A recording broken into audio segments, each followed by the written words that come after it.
Hi, my name is Hal Jacobs. I'm a PGA professional at Worcester Country Club in Worcester, Massachusetts.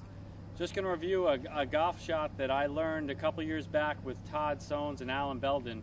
Todd Soanes actually teaches it. It's called his Hinge and Hold. I originally dismissed it because I thought it was too difficult of a shot and not enough control. But after fooling around for a little bit, I realized that it's actually a very useful shot when your lie is not so good and you're very close to the green. So let me just teach you how to assess the lie, number one, and number two, how to play the shot. So let me grab the camera. And I just want you to look at these two lies here.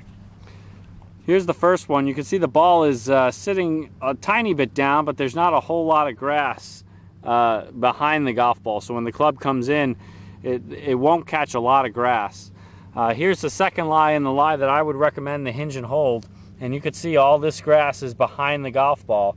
When the club comes to make contact, it's going to hit the grass first. There's just no way around it. So here's what I do for the different lies.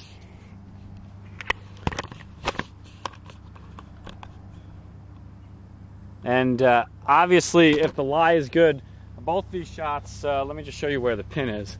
So the pin is over here. I've got quite a bit of green to work with. But I'm in right next to the green, so I'm only about a foot or two off the green with two separate lies. So obviously the first shot, I could play a traditional chip and run where I have my hands ahead and I'm going to swing my shoulders. There's not too much of wrist movement, and I'm going to be able to play this shot more traditional.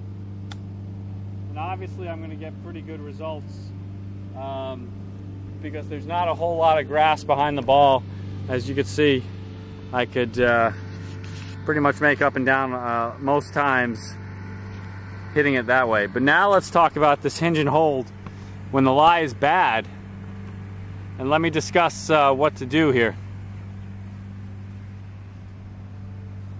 So as you can see, the lie is really bad. I'm still going to use the 56, but Todd Soanes' Hinge and Hold requires me to break my wrists right away without a whole lot of arm movement back.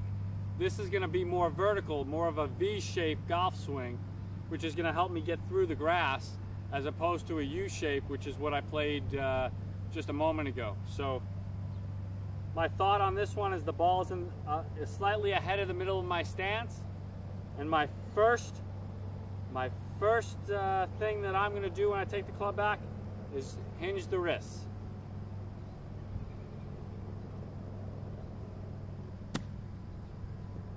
So you can see there's not a whole lot of follow through, and as it turns out, actually I hit a really good shot. It's a little bit closer than my normal chip shot,